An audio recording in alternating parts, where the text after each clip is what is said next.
You're listening to Kayak Flyer with your host, Sean. This week we're brought to you by Tennessee Trailers, OutdoorAdventureTrailers.com, the best way to get your kayak to and from the water. Cutthroat Furled Leaders, the only leaders that I use. Cutthroat Furled Leaders are guaranteed to perform for whatever species of fish you're chasing. Check them out at cutthroatfurledleaders.com. Save 15% promo kayak. Stoneflynets.com, the very best in handcrafted and custom fishing nets made in the great state of Arkansas. Check out Stonefly Nets at stoneflynets.com. Hey gang, welcome back. This is another episode of Kayak Flyer. I know you guys have really enjoyed a lot of the episodes we've had with some of the really great guests, and I really think you're going to have a great time with this one. And, you know, this show is really set up around conversation, so Kathrine Field and I have never really talked before, so that's going to make this even more interesting. For those of you who don't know, Kathrine Field is, I guess you're a professional fisherman. You make money off of it through the Hobie BOS, but then you also have some fly fishing cred. So we're going to try and talk a little bit about both of those. Welcome to the show, Kathrine. I have a little bit of fly fishing cred. I am self-admittedly probably the most mediocre fly fisherman in the state of Utah, it's sad to say. Well, that's probably for the best, I think. I need to do better at that, but my focus is mainly on the green fish right now. So the old ditch pickle. Yeah. I grew up fishing as a young girl for trout, and then we were in the Pacific Northwest for salmon. So really, big salmon is deep in my heart. I love fishing for those, and Utah, I didn't know anything about the Utah fishing when I moved here. Moved to a startup basically, and discovered the amazing fly fishing, the blue ribbon fly fisheries that they have here in the state of Utah. And I had not fished, probably 25 years, and I was getting to the point. I had some physical things, so I was able to go in and just do a little bank fishing, and I hooked into my personal best rainbow trout. It was like a salmon. And I like, what is going on here? Because I'm so used to catching like fish like this, not fish that are this wide, like, footballs.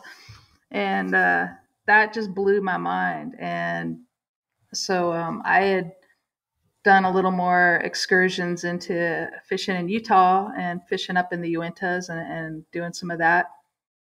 And then I won some money at a casino at a slot machine. I'm a little bit of a gambler. I got I won a jackpot at a slot machine, and there's all these old ladies around me. They're just, smoking. What you win, baby?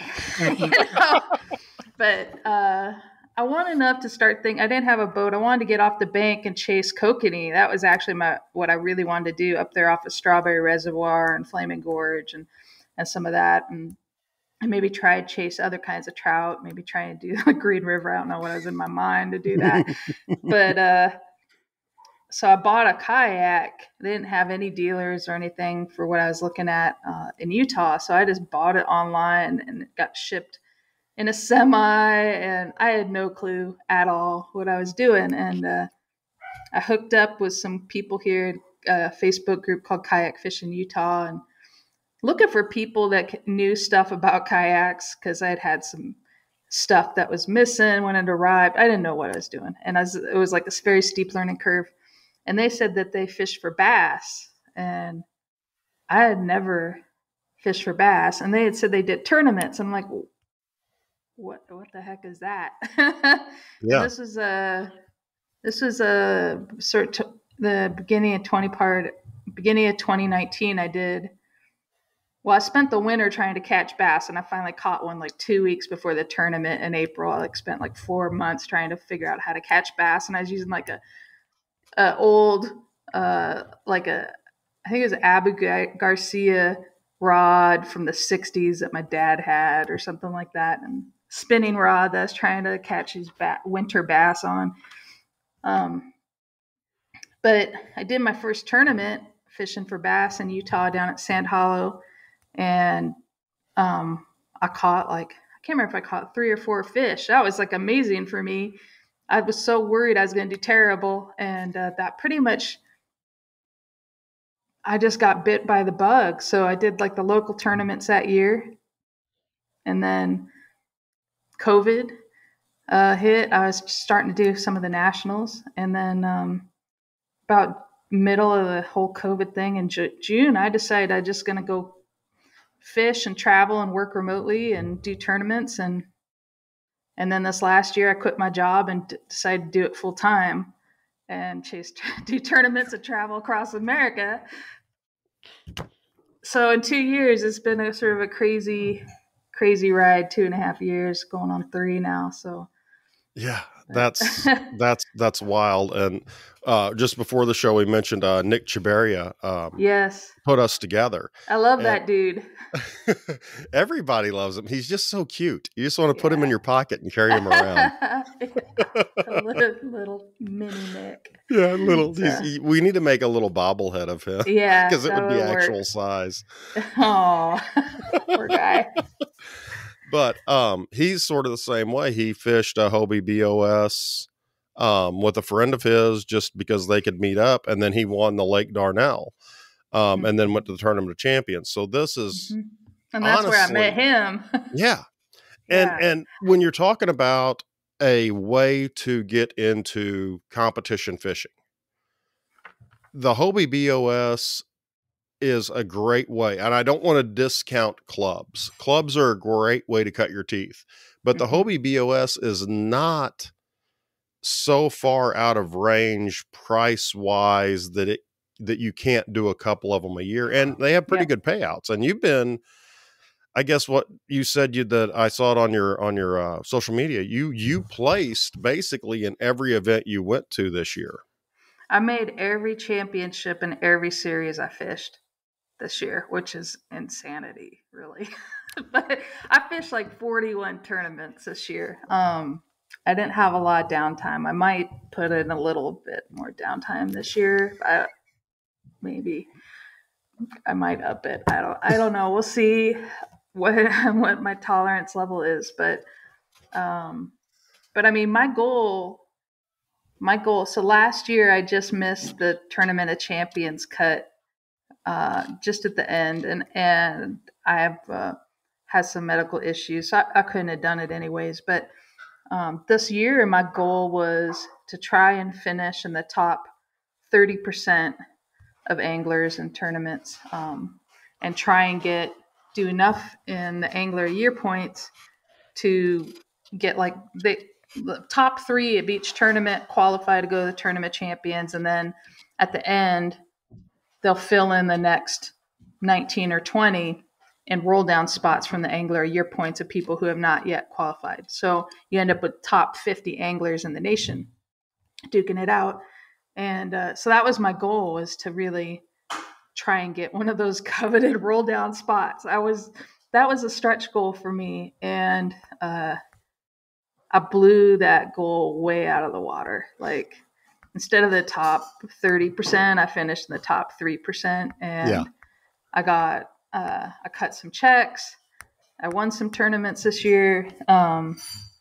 And honestly, I had a really tough year, and all I can say is like I was just blessed. I was just going out there, focusing on fishing, hanging out with God, singing some songs, and just trying to do my thing and just follow whatever crazy path I'm on. And it worked. I can't even explain how it ended up. Honestly, it shouldn't have ended up that way, but it did. And so I believe you can work at it, and if you put the work in, you can do it.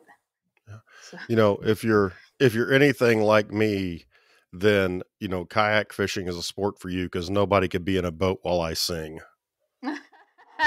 It It is, and nobody believes me. I told Nick that too. I'm like, I just go out there and I sing, and everybody's like, "How in the world, like the bass? You must spook all the bass." And I told them, no, they really like they like my singing. They like the Eagles. They like a lot of different things. Like there's some songs that they really enjoy, and like, I don't believe this whole myth that you scare the fish away because I played I played music and sang out loud on Lake Champlain and got third place and beat like a ton of people. And and same with the Lone Star Throwdown. I think I got like 16th or 17th. There's like 150 or 60 people. I sat there and sang, and I got a message from a friend telling me that I needed a different song. And I said, like, what do you mean? And he goes, do you want to know how I know you were singing? And I'm like, how? And he goes, because my son was fishing in that tournament and I didn't know you're in it. But he said that he's like, who is that lady that sang that same song over and over and over? And I had really horrible reception. So my Spotify had only had one downloaded song. And so I played that downloaded, and it was like a gospel song too. So I played that gospel song for like 6.5 hours. And I kept wondering, like, nobody was fishing around me, but it seemed to work. Well, that's the But trick then. everybody's got their own thing, and Yeah.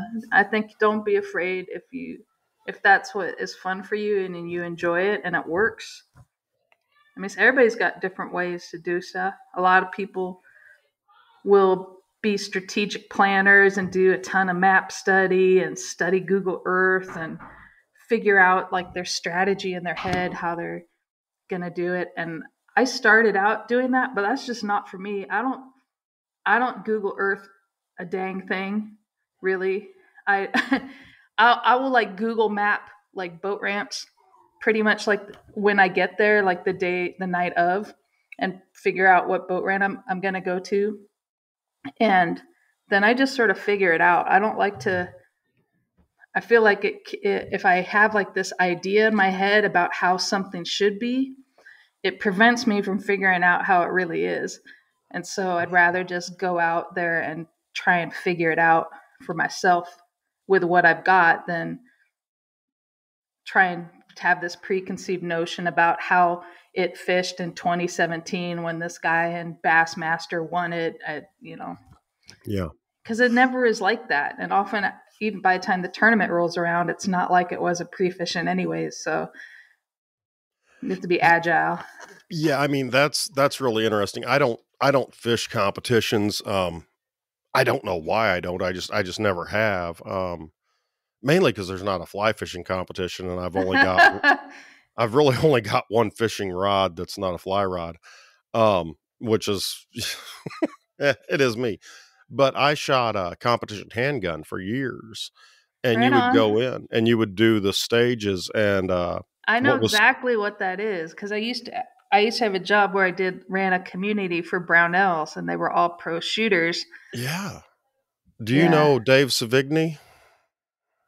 I don't know He shot personally. for Team Glock. I had the Okay. pleasure of meeting him at a match, and everybody was talking to him about how I was walking through the stages, and everybody's talking to him about how he's going to shoot it. And I walk up and I'm like, well, who's this, bozo that, you're talking to? And he looks at me and he's like, I'm Dave Sevigny. And I'm like, yeah, whatever. And he's like, no, really, I am. And I'm like looking at him like, I don't remember you from Guns and Ammo magazine. But well, I wound up shooting with him again 2 weeks later. And there was this big barbecue afterwards, the Central Ozark Practical Shooting, COPS, Central Ozark Practical Shooting. And Rolla had this big match, and they had a free barbecue. And I was standing there drinking a beer, and he comes over and he goes, hey, can I get a beer? I said, yeah, but let me show you where they're at. And so I took him over to our truck, and I opened up the cooler, and I gave him a beer. I said, have all you want. We get free beer. We're sponsored by Bluff City Beer at the time. And so at the end of the night, he comes over. He's like, hey, man, I really appreciate it. Thanks for letting me drink beer. And I'm like, dude, I don't know whose truck that was. I just saw a cooler in it. And of course, he freaks out. Well, they went down to the Florida Open, and two of my buddies that were drinking beer with him were down there. And he's like, I'm trying to figure out, I've been asking who this truck was. He goes, I've got to pay them back for their beer. And they're all laughing. They're like, that was his truck. He was just being honoring. And so he started emailing me like, you're a jerk, ha ha ha. But it's one of those things when you go into it and you've got these professional guys and they're telling you, well, I would do this, I would do that. My experience was I'm not at that level. I'm not. Mm-hmm. So I'm going to do things the way I feel comfortable. And that has to be a big thing with tournament fishing. Yeah. And maybe I've skipped some of that a little bit because I just dove in it really not knowing what the heck I was doing. My whole goal was to get better and to experience different fisheries and actually try and catch a bass. Those are like my major first goals to catch. To try to catch a bass. As we're talking to somebody who's been the tournament of champions and the top 3% of fishermen. But when I first started, I couldn't catch a bass in a Hobie. And it was well into the end of the season 2020 before I got my first limit. And then to get a limit on both days. I mean, I gradually worked my way up in that. And I was just grateful if I got like a measurable bass. And I didn't, because I was just so green and new, I knew that for me to get better, I had to go up against better anglers. And I want to go against the best there are and, and make my way and get better in that. And so I don't have like a history of where I fished and fished for years, and then I go up against all these amazing people. I just dove into it, and so I learned that way. So I don't feel intimidated or worried or stressed out that I'm fishing against anybody because I know that they're going to make me better, and it has made me better. It's made me a lot better, but it has allowed me to be a lot tougher mentally in that kind of competition and not feel stressed out about who I'm fishing with. Because here's the thing is like, you can't control what anybody else does. And you're depending on your placement based on a little fish that does what he does. Like, there's nothing you can control in any of that. It's just trying to better your odds and figure out the puzzle and land those fish that you get bites on and try and fish really clean. So I don't feel that kind of intimidation or anything like that. I think it's just helped me to create, sort of mold who I am in a way by going up against the hardest people on the planet to fish against, at least on kayak fishing. So, and that brings me to a question. I mean, I started fishing on a cane pole in my grandfather's pond. I've fished until I started handgun, as an every weekend thing. I had fished almost all the time and fly fished and then sort of put down the fly rod for a little while because it was for trout. And I learned to tie flies and they were all trout flies. And I'm like, no, I can't do this. And then I found the magical world of smallmouth and largemouth bass. Oh yeah. In fly fishing. And so that changed things. But other than those years that I was concentrating on handgun, I was fishing a lot. And, I started off the cane pole, then it was a Zebco 33, and then it was a spinning rod, and then it was a bait caster, and then I picked up the fly rod in between there and sort of laid all those down and even got rid of most all of them. But I know, like when I was learning to fish on that very first Zebco, my dad would always get us spinner baits, and he was a firm believer in spinner baits, and we would fish spinner baits. Being, and I'm not being derogatory when I say this, being a novice into bass fishing. Yeah. I mean, Texas rig, Carolina rig, wacky worm, crankbait, buzz bait. I mean, there's so many. I had to learn it all. Yeah. When I started out, I fished the first tournaments I fished. I had one pole, and I started out trying to find one technique that I could perfect and go from there. And so I fished the whole season with one pole, with one style of bait, and that's all I did. That's all I did. What bait was it? I did Ned rigs. I Mm-hmm. got a really nice finesse spinning rod, Mm-hmm. and that fit perfect for Utah with the kind of lakes that we have here, which are just really deep, super clear, Mm-hmm. impoundments most of the time, and not a lot of structure. And fish are, if you want to fish 40 or 50 feet down there and catch a bass, you can, Yeah. you need something that's a little like that. So, Yeah. And finesse Ned rigs are great. Whenever I'm mhm. not fly fishing on one of these Ozark rivers, I'm throwing a Ned. I That's love just the it. way it is. If I'm not going to fly fish, I'm going to throw a Ned. And there's a lot of things that'll eat that, not just Mm. bass. Oh yeah. I actually, you'll appreciate this. I actually went up to trout lakes up in the Uintas and just Ned rigged for Yep. trout, and Mm-hmm. trout love them. So Oh. I would Ned rig on the edge of weed beds out where it gets shallow, sort of drop off, and there'd be the edge of that weed bed, and I would Ned rig along the edge of that for rainbows, man, and they Mm-hmm. just eat it up, little TRDs and stuff. Oh yeah. It was the most fun. People are out fly fishing, and I'm out there with a Ned rig after rainbows doing something crazy. But You might find this funny. Speaking of that, I was down at Spring River, Arkansas, with a friend of mine, and I'd gone down there fly fishing, and the water was up, and I couldn't fly fish because of the trees. So we went down a couple weeks later, and I took my rod and reel, my regular rod and reel, and he was like, "Well, we're going to catch some fish, and we're gonna eat tonight." And I was staying with him, and we had the number 10 bait keeper hooks, and we were using frozen shrimp. And he opened up his tackle box and dropped like half of his stuff out of it. It was a travesty. Anyway, he only had a Ned head, and so he was catching trout on a shrimp and a Ned head. And it's yeah, like, who would have ever thought you could do that? And then you're yeah, sitting here saying that. So that just absolutely. I actually have a video about it on YouTube, Ned rigging for trout. So because it go ahead just and plug blew your me YouTube away. channel real quick so It's people can find it. it's pretty simple. It's Kayak Fishing, and I do. I probably have the worst vlogs ever created in mankind. I don't know. I started doing vlogs this year, just random stuff while I'm traveling, Hmm. and then I do the educational, instructional stuff that I learn as I go along, and fun fishing on different lakes and also tournaments. But I did take like a little break about the last half end of the season just because like I was doing like 5 tournaments and 5 weekends and driving all over the country, and I couldn't do it and edit the way I wanted to, so I just Yeah. decided to just cut myself some slack Yeah. and just fish. So I don't think people realize how difficult it is to be a content creator. yeah, I sort of told you how we started the podcast, and we're putting out this year, we've put out less podcasts than ever. We normally put out 50 a year. that's amazing. And so That's a lot of work.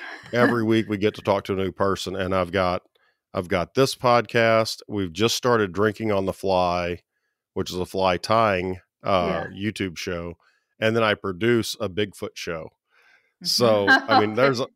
there's a lot of content, and It it's one of is. those things where when people find a YouTube channel they like, a lot of these folks, that's all they do. And I just want to reiterate that's amazing that Yeah. you were doing all those things on your social media. Well, and plus, I'm driving. I mean, there are times like I drive, from the edge in New Hampshire and Maine to La Crosse, Wisconsin, try and fish a tournament, and then drive back to Indiana, then go down to Texas, and then I'm all over the place, and it's like I still need some downtime, Yeah. and that's why it's like I gotta probably schedule a little bit better on that, but I'm gonna do better this year on trying to keep up with that. But I got a couple new cameras, which will help. My cameras, I was having a lot of camera issues, which was really frustrating in the middle of it, trying to figure out, you miss like all these awesome fish. And so I got a friend of mine, old lady angler. She does a lot of YouTube bass fishing content down in Florida on daily videos, and she upgraded to 10 GoPro 10s. And so I bought her not a couple of her 9s off of her. So I'm gonna run 3 cameras next year. Oh, I always nice. have like a head cam because I like that perspective, but I'm gonna Hmm. run one off my bow and probably one off the back that I can swivel around and maybe take some better shots than just holding my beat up old phone and trying to go like this bass is too long for my arms to fit in. So maybe some better content, but Yeah, it's a lot of work to do that. my biggest problem is I'll turn on the GoPro and it'll be 6 hours of me drinking beer, and the minute the battery dies, I'll catch the fish of a lifetime. That's exactly how it works. Yeah, nobody wants to watch you sit and drink beer. That's the thing. They just don't Yeah. want to see that. All of my PBs that I've caught, I've never had the GoPro running That's at the all. problem. Yeah. All of them. And my biggest was 23.75, I think, or something like that. And yeah, and I was like, oh, why not? Why Well, didn't I that's do that? But your personal best was bigger than what Nick Chabaria brought in the entire first day. wow, uh, poor Nick. Now, I'm come on sorry, now. Nick. To be fair, that I gotta say, the bite at the Hobie Tournament of Champions this year was a really tough bite. Um, I struggled on day one, two. Day two, I did a lot better, but I lost two big fish that would have really, really, really helped me. Yeah. And then day three, I forgot my battery at my Airbnb. So I had zero electronics and a cold front and gotten a lot colder. And so I was going to go out deep because I figured I'd seen from the wind the day before that the birds had come in, and I figured there's bait. I seen bait balls. I figured, man, those fish are going to move up in here, and I'm going to fish some of these brush piles. And I marked all these brush piles in practice, and I forgot my battery, so I didn't have anything that I had marked. So I went out and fished without any electronics, pretty unconventionally. I Texas rigged a big old worm and I just dragged it around until it ran into something to try and figure out where the brush piles were, and then fish really slow. And I actually at day three, I led the field. I was top limit on day three, but I could have been a lot more competitive, I think. But I learned a lot on that. So, but now I know some crazy tricks, that you don't always have to have the best electronics. You can actually you can do pretty good without it too. So, and that's one of the questions that Nikki and I were talking about whenever he was on the show, because he's not running electronics. yeah. And I've talked to a lot of folks that do run electronics, and I've even thought about buying a small sub 150 cost fish finder, depth finder, whatever you call them nowadays. I don't even know. I've thought about buying one of those just for my local lake fishing, because as a school teacher, I'm off in the summertime. So I have plenty of time to go to different lakes. What are electronics for you? How are they helpful? What electronics do you use? What's the benefit that you can tell me for kayak fishing? Just can Right you on. break that down for kayak guys and gals Yeah, for I us? can totally do that. When I would say if you're first starting out, just save yourself some money and probably don't get one. If you're just starting out learning to fish and learning to kayak fish, you're better off learning a technique. If you have like a really basic depth finder to tell you depth and water temperature, that's really all you need to really start to get into it. When you want to get a little more extravagant, and not fish by braille along the bottom. I mean, honestly, I ran last year. I ran a Ray Marine Dragonfly Pro 7, not super huge. I had it on. I had a switchblade transducer from Yak Attack. Everything was track mounted because I wanted to pull it on and off. And I used it really the sonar. It didn't have side imaging or anything like that. It had maps and it had sonar and a down imaging, which was pretty fancy. It's like just more detailed sonar, really. But I used it to find ledges, change, structure. But I mean, by the time you found the structure, you already ran over it pretty much, Yeah. because it's in a cone that goes right below wherever your transducer is in your boat.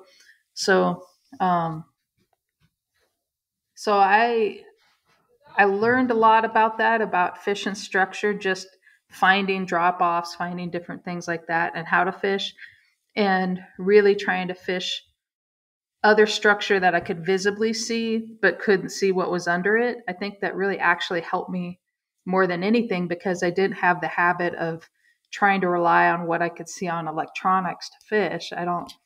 So this last year, I upgraded to um, the Garmin Ultra SV106, which gave me the sonar and down imaging, but gave me side imaging, which I really wanted to get better at because I felt like it would save me time in finding structure in pre-fishing when I'm just trying to cover a lot of water and I wanted to mark things as I went. I could check some out, maybe, mark where fish are. It helped me to understand a little bit better the terrain that I was looking at. um some people can see that and go, oh, there's a fish and there's a fish. I'm don't feel that educated just yet on that. Like sometimes I do, but I'm like, that's probably a rock, that's a pirate treasure chest, I don't know, hopefully that's not a body, I don't know what that is. I mean, I just keep going and just pray. Um but this year, but I was pretty competitive this year, and I am gonna put on a live scope. I ordered that up, so I'm gonna add a live scope, which basically is a forward-facing cone that you move. You can move in 360 degrees around your boat, and it gives you sort of real-time sonar, so you can cast off in front of where you're looking. You can see your lure fall through the water. If you're lucky to figure out that that's a fish, you might see a fish react to it. So it gives you a little bit of an idea um, on how they're presenting. And it's not necessarily useful in all situations. I really wanted to get that for dealing with submerged trees, which are my arch nemesis. Yes. I honestly, I come up to these things. There's like, I'm in 40 feet of water and there's 20 feet of tree coming out. And I'm like, there's got to be fish under there. But I absolutely don't know what I'm doing when I'm around that. So that's one of my goals this year, is to get a lot more comfortable fishing flinted timber. And I think that'll help me I need like a visual perspective. And I think that will give me at least a visual perspective of what's going on. But to be honest, I don't like video game fishing. And I've seen guys at boat tournaments where they have that live scope on. There's two anglers. Usually it's one in the front and one in the back. Well, they got two anglers.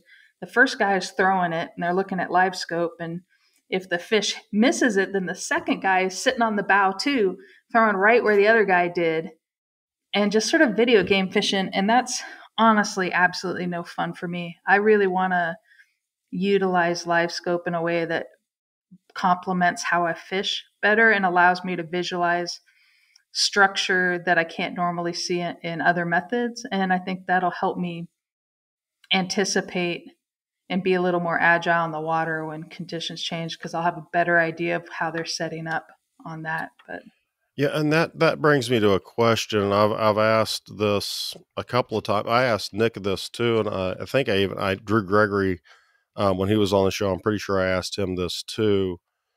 Are we opening Pandora's box when it comes to live scope? Is that something that once we let it in, it's going to change? I know it changes the sport, but do you think it changes the sport in a way that, as you're describing video game fishing, what's your opinion on that for when the top guys are all running the highest electronics? Do you think that's going to happen where it's going to come down to it's already happening, and that's why I'm upgrading this year. Okay. It's already happening. Every single person that were cashing some big giant checks this year, or for the most part leading the AOI, we're running live scope nonstop. And that's not to say that you can't do well without electronics. I mean, George Marshall is an amazing angler, and he took Angler of the Year, and he doesn't run electronics at all.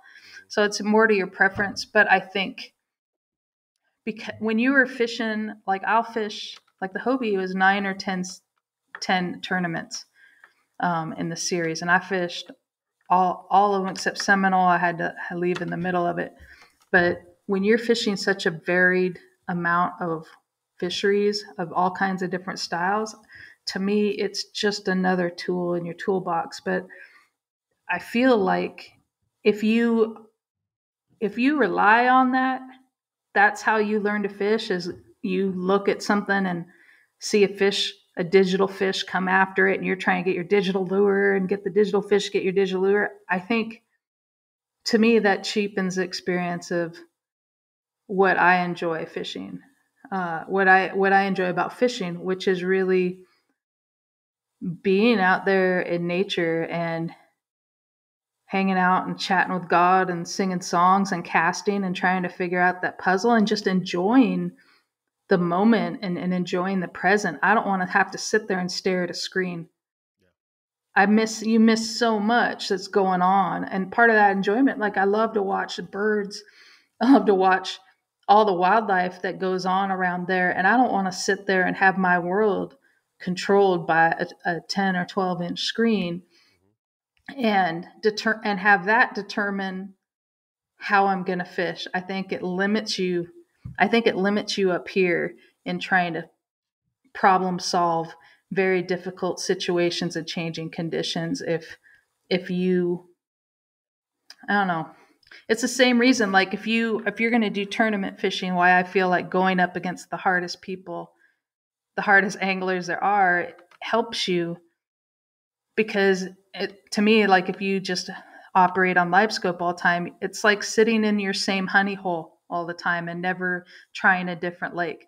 Like, the ins and outs of that honey hole, and know that bass is always going to be there. You know how they're going to be on every given day, and you could sit there and have a blast for 5 or 6 hours and catch a ton of bass, and a lot of them are the same bass, and that's fine, and people like that.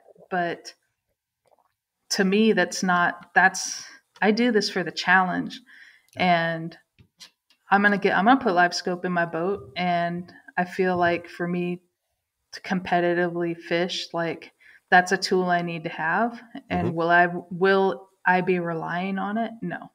Yeah. Because that's just not how I fish. It's not how I fish. I fish by instinct and fish by, that's why I don't map study. And that's why I don't, I fish by instinct and figure out the present situation. And so it's another tool to help me figure that out. But if I'm going to sit there and stare at a screen, forget it. That's like, I don't want to do it. Yeah. And that's one of the reasons why I haven't. I mean, if I were tournament fishing, I probably would, but I'm looking at a relatively inexpensive one going, I just want to be able to see where the brush piles are on the bottom of the lake that I've missed. And I want to see where the crappie are in the spring and the winter. Yeah, there you go. And the other thing is, like, I don't even want to, like, a lot of times I don't want to find the brush pile that is the best brush pile. Yeah. Like I want to find the brush pile that is so deteriorated that it has like 3 sticks left. Because just in my mind, like the fish figure stuff out. The fish figure out, like, okay, if I go to this really awesome condo over here, occasionally I get caught, so I'm going to go to like this, like little out of the way hidey hole that has a couple sticks. I can just ambush something and eat every once in a while. And so I'm just convinced, like, it's not always the nicest brush pile. It's sometimes you do better on the ones that are like just dilapidated and destroyed. And one thing that I think would be really neat, and I've thought about this for a while, when you're talking about lake fishing out of a kayak or even out of a boat, but just lake fishing for fun, I would love to see, and if somebody wants to write a grant for me to do this, I'd be more than happy to. I would love to tag bass and see where they go, how far they move, because with deer hunting, which I don't know if you're experienced with that or not in Utah. I know they have antelope. Oh, they got muleys. I'm not really a deer hunter. I want to learn someday, but Yeah. Yeah. But Well, I'm convinced those fish actually can move pretty far. see, and that's my question is because like a buck will roam forever, but a Mm-hmm. doe will stay in a contained area. Mm-hmm. Mm-hmm. And I'm wondering if when a fish spawns in a lake, if they sort of stay in that same area or how much they wind up moving. I think that would be really interesting to find out. Mm-hmm. I I think that would be pretty cool to find out as well. Just try and find that sort of movement. And Yeah. I think it depends obviously on the species. Yeah. I But I mean, mean, for a bass fisher, that would be a really important thing to know because if mm-hmm. you're saying you've got this, dilapidated um, uh, fish uh, brush pile, if they're still using that and they come back to that, if it's sort of like other animals do where they sort of stay in one spot, I would love to see how that works out. Mm-hmm. And, how much they track, how much they move. I think it would be very interesting to see Mm-hmm. just how that works out. There's just so many things about fish Have you and ever being caught the primarily, same fish?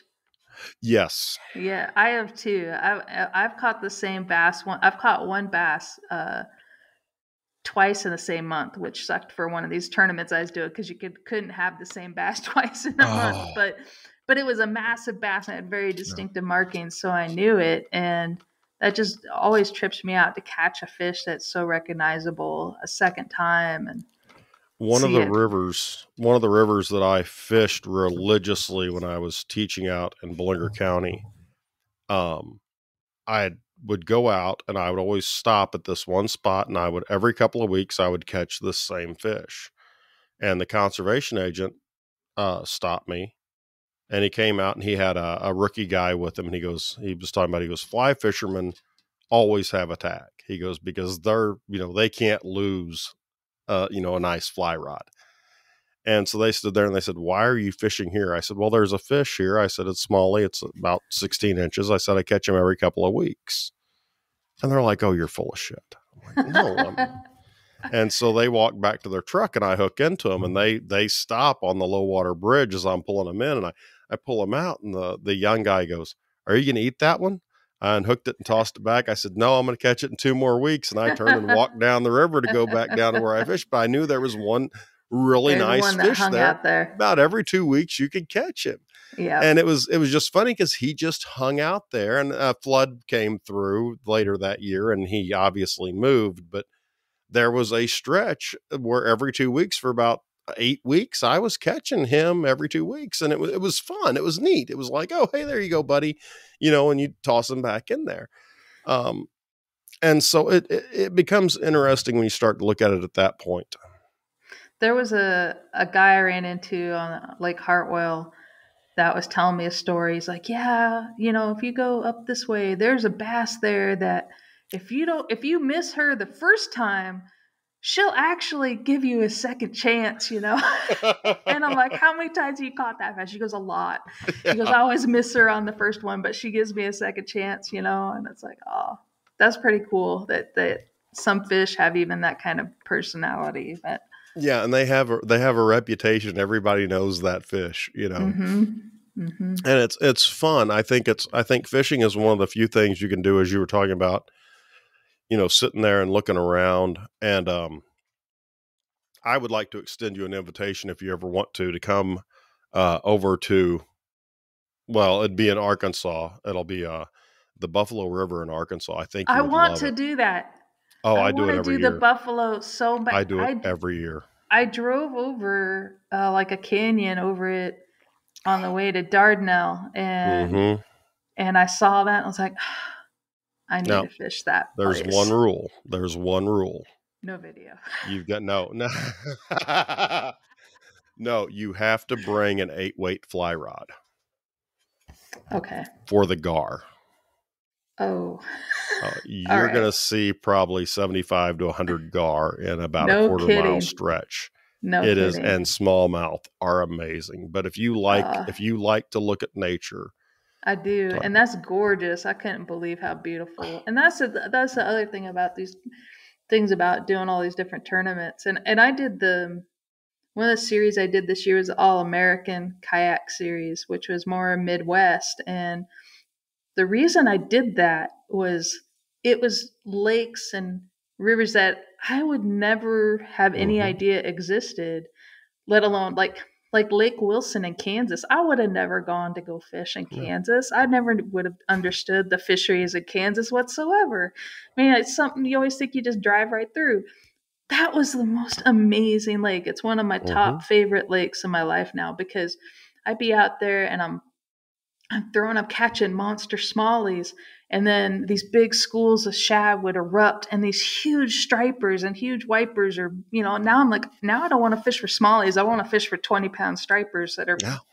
coming out like Free Willy all over the place, and huge, huge largemouth. And man, that was just so much fun. So it's amazing the variety of fisheries that you have and how gorgeous they are.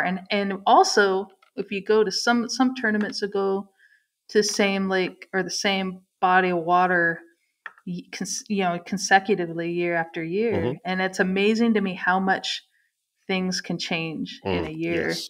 Like even Yes. like the Mississippi River when I fished at La Crosse, the first time I fished it, it was the water was everything was lush. The water was a lot higher than the next year when I fished it. It was so different. It was constantly evolving and constantly changing, and I like that. It's never ever the same, and it's amazing the scenery out there. I live 15 blocks from the Mississippi River. So what I'm talking about. It's crazy. There's It's some amazing smallmouth in that. not where I'm at. Oh no. They're all 3-eyed and 18 finned. Oh, Once you get south of St. Louis where the Merrimack and not so much. comes in, it gets kind of questionable. I did do a float on the little Maumelle, the little The is it the little Little Maumelle River in Arkansas. Is in it? Arkansas. Okay, I haven't Yeah, been to that one. that was pretty awesome up in Yeah. there. We have an annual trip where we go to Cotter and we I stay in don't the know where that Cotter area. is. It's about 20 miles from the Buffalo. Okay. It's actually it's as far as trout go, it is pushing Montana and some of those states. No kidding. Yeah, it's the home of the 36-inch browns night fishing my with mouse. gosh. It's My it's gosh. beautiful. It's beautiful. The Little Red is down there. The Kings River, Crooked Creek for smallmouth is amazing, and then of course you've got the Buffalo, which is just phenomenal. But yeah, if you need to get a hold of me because we need to get you and Nikki Okay. and we need to go down there. That And sounds awesome. I want to it's do that. and there's a great little hole in the wall barbecue place down there. I don't know if All you right, like barbecue sold. or not. Oh, the ribs Yeah. are to die for. You always follow a fat man when he goes to eat. That's all I'm saying. But Why not? I know we're getting ready to run out of time on here, and I know it This doesn't feel like it sucks. at all. We need Well, a episode 2. I know. Well, I was going to invite you back. I was going to Okay. invite you back next week if that's okay. I would love to. That would be Okay. awesome. Yeah. So let's use our last little bit of time here real quick and knock out just a Yay. couple of questions I have for you. All right. Okay. All right. Being a new angler Mm-hmm. and having the success that you've had, and I know this is something that a lot of people think about, and a lot of people I've talked about this because I have sponsors for the podcast, obviously. But a lot of people are, they think about pro staff, and I know Nick just started his Instagram. I think it's Nick Fishing or something. Yeah. I'll have to look it up.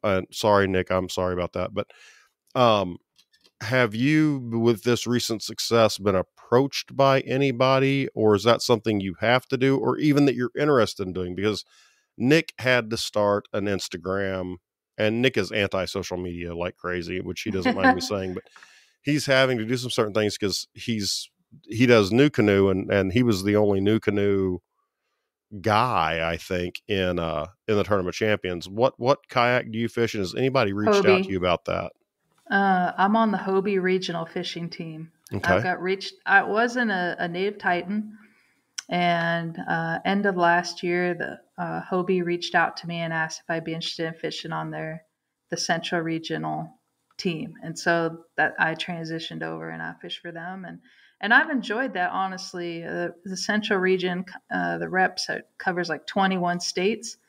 Um, and so when I'm traveling, I go to different Hobie dealerships and go say hello and check them out and try to do a little vlog or give them a highlight or post. And I Mm-hmm. like that because it's actually helped me when I've been on the road to find different dealerships and have that kind of relationship with them. But yeah, so I would say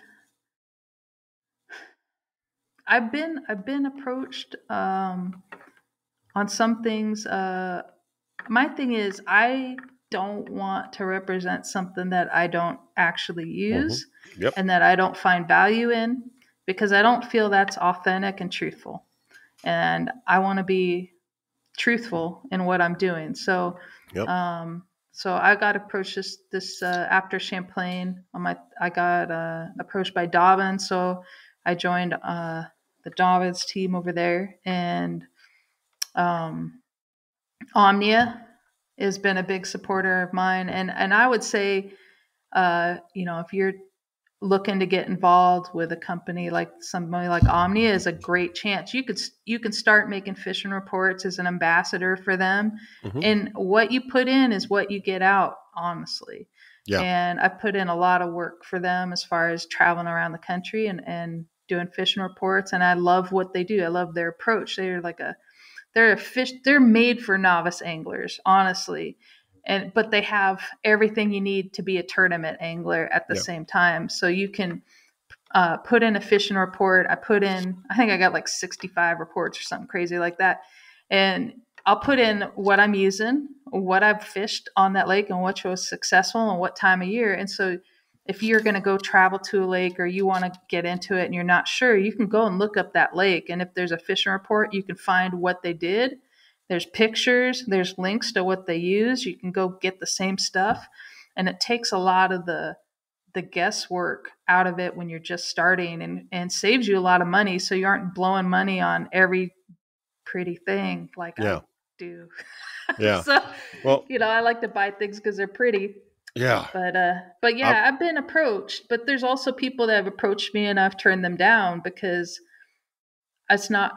That's what I believe, is it's got to be something that I use and have faith in, and that I don't want to misrepresent something to people, because I don't think that's honest, and there's zero integrity in that. and I will say the same thing with any of the sponsors that we have on the show. We've got Tennessee Trailers, which I've got one in my garage. I love it. Stonefly nets, just beautiful nets. I know they're not for everybody. It's an investment that you'll hand down to your kids. And then, Yep. of course, Cutthroat for Old Leaders. But I think the only pro staff I have is Public House Brewing Company. I'm a pro staff for them. So we've got to plug them. They've been so nice to the podcast and drinking on the fly.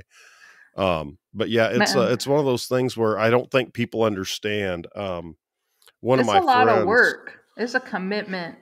yeah, one of my friends, runs 19 Delta baits, and he custom paints crankbaits, and he has people that he cannot replicate a bait for, color and everything else. And, that's a serious thing. When you are on the water, you are representing that company, which is why he won't let me be pro staff.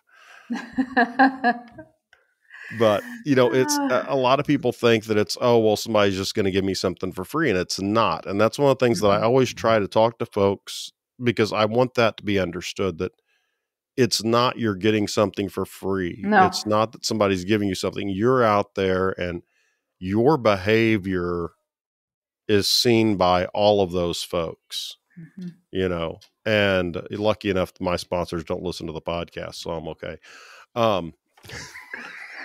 Right on. Even though we have great guests, Are you saying I'm bad behaved? Is that what you're trying to get at, you are Sean? very bad behaved. You are very bad behaved. That is there is a small truth in that. At times, I am very bad behaved privately, Yeah. but Well, but I also believe in being authentic and mhm, transparent, and I share as much as I can, and I've shared my ups, but I also share my downs, yeah. and some of it I'm sure is really probably distressing to read. And so far, no one's kicked me off their team yet, which I'm very grateful for. But I'm not alone in that, and that's why I share that, because I Mhm, feel like I'm not the only person who struggles in different things, or struggles with being on the road, or mhm, struggles with tournament success or not having tournament success, or yeah. different things in life. And I think that's important to share. Yeah. It isn't just a product. I use different products, and I believe in that. But at the same time, like, I'm going to be honest about who I am. And Yeah. if that's not okay, Well, I'm not I'm going gonna to represent you if that's not okay, obviously. yeah, I'm gonna tell you this as a high school teacher. It's like, I'm a person. I have two podcasts, or well, a podcast and a YouTube show, and one of the YouTube shows literally is about tasting beer and tying flies. And I'm Yeah. sitting here going, look, I'm a person. Yeah. And I think sometimes we put people in a place, not you and I, but I No. sometimes think that But that there are some people that are very yes. fake. And And that, and but you they work the system, and right. they're successful at that. And you simply have to understand that people are people. And I was just talking to Adam from Muskie Town tonight.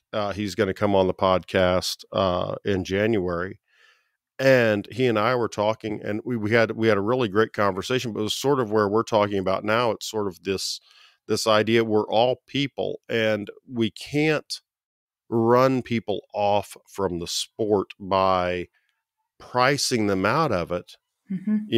with saying you have to have the top of the line everything, because you've got to learn something somewhere, but you've got to also explain to people that you can't go the absolute cheapest way and expect to enjoy it in all the ways there are. And I think that Yeah. It's having the human important. element to that. Yeah, and that's important. I would say that's one thing that I've tried to share a little bit, even with like my rods, is okay, yeah, you can get a $75 spinning combo, but if you're trying to get that really mushy winter finesse bite on a 1/16 ounce Ned rig, like, you're never gonna feel it. Yeah. You need something that you got to boost it up to maybe the next level to get something that's a little more sensitive to feel those bites, because you're going to miss those bites. And if sitting out there all day and you miss all those bites because you didn't know you had them, it reduces your enjoyment. And so that's the whole purpose of that. Just like with Omni, is like sharing the kind of action, the power of the rod, what I use, because it's about enjoyment. Not everybody tournament fishes, obviously. Most people don't. They're out there having fun, doing stuff with Hmm. their family, and that's what I want to share with them. So, Yeah. and Yeah. I mean, I take, here's the last thing I want to say. And I know okay. we're running out of Oh no, time. you're fine. You're fine. We can go as long as we need to, but I want to have you back on again. Okay, but I just want to say is the hardest part, I think, is comparing yourself to what you see on somebody's Instagram or TikTok or Facebook or YouTube. You got to realize that people who have 20, 30, 50,000 or more followers, all of that content is cultivated and polished and pushing a e-commerce narrative to benefit themselves and provide a narrative and a polished look for what they're selling, basically. And so don't compare yourself to what somebody else is doing on social, Hmm.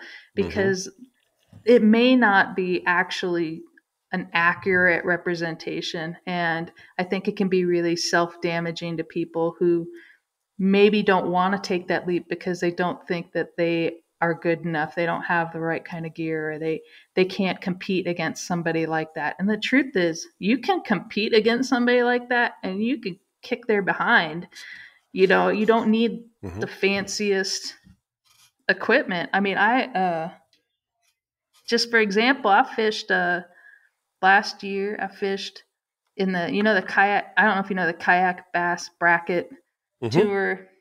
Mm-hmm. So I was in that, and I was seated the last person, and there was another woman uh, that was seated number one, and I got put up against her, and she was fishing on Chickamauga, and I was fishing this lonely reservoir in Utah. And a lot of people would say, "Nope, I'm not going to bother to show up." Yeah.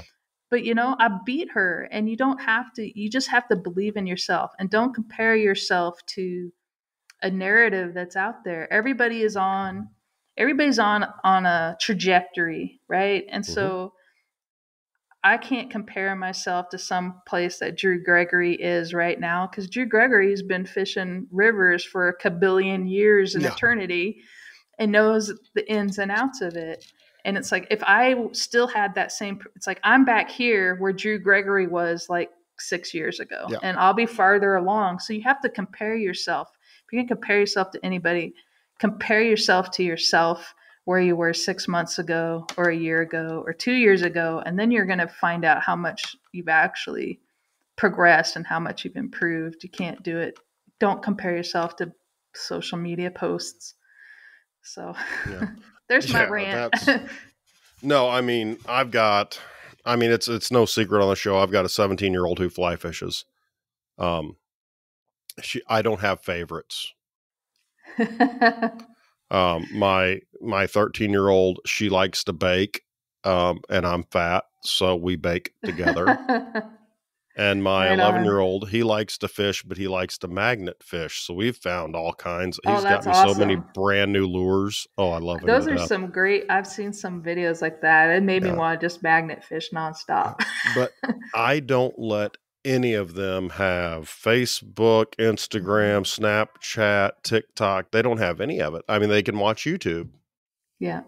And we've made some YouTube content for them on my private channel, so that they can share that with some family members.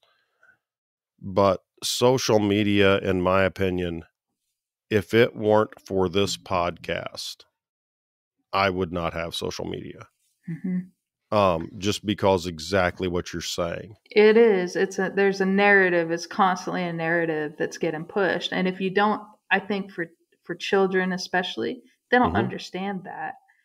I understand it. Maybe I worked in the gaming industry for 15 years and ran social media, and so I understand very well the dark side that goes on there and how poignant things are made to appeal to children and appeal to youngsters, and I really feel like it's damaging to them I do and their too. self-esteem and in their confidence, that they hold up this mirror to themselves that is not a truth at all. And I think, if anything I could say, is just believe in yourself and take those uncomfortable steps and take those risks, and you know Well, and I'm going to go ahead and put yourself out there. as long as we're talking about social media, I'm going to take a All cheap right. shot real quick, and I'm going to do this. And I swore I'd never do this, but I'm going to do it. Oh no. Here we're going to go. Some of my friends, one of my friends at work I work with, he's the biology teacher. He loves this one YouTube channel. And I've invited this guy 3 times on the podcast, and he's never invited me back. So I unsubscribed from his YouTube. And that's I'm not going to mention the savage flies. I'm not going to say that. I'm just going to say that we have excellent guests every week. I'm telling you guys cannot get this kind of quality at any of the other fly fishing or kayak fishing podcasts.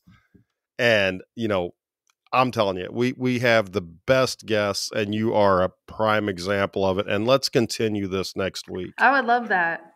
That'd be Yeah, awesome.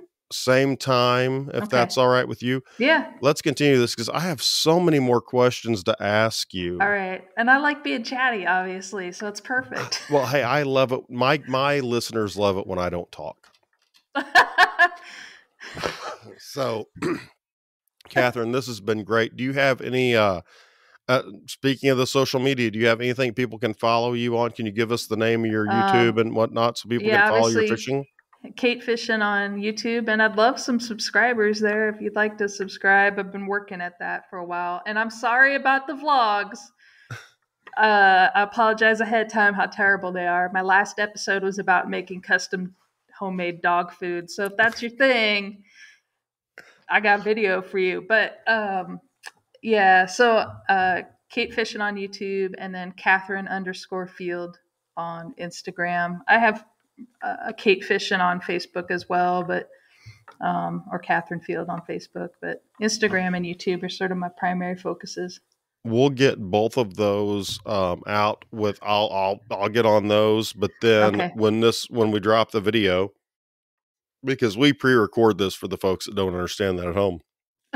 When which I think they all do by now because we've had to edit so much stuff out in the past whenever I make indecent comments. But you can go ahead and put this on. I'll give you the raw video. You can put this on your YouTube if you want to as well. And that'd be awesome. And we'll drive everybody over to you.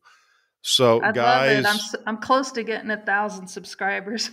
Oh, well, you're way ahead of me. I've been trying forever. I've got like 3, and one of them's 2 guys, or 2 of them are from guys from work. So, I mean, and the other one's a student. So, there you go.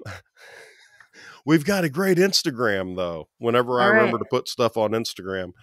But guys, I want to thank Kathrine so much for coming on the show. And we're going to be back next week to talk more about this and talk more about I want to talk more about what tournament fishing pressure is like. Okay. And how you look at things. So we're going to talk more about that next week, guys. This is Sean from Kayak Flyer. Check us out, Kayak Flyer on Instagram. It's Kayak Flyer, I think Kayak Flyer Podcast at gmail.com. If you have any questions for Kathrine to get to me, let me know. If you guys have any other questions, check out Drinking on the Fly on YouTube. And we'll see you guys next week. All right. Hey, the outro music worked. This is amazing.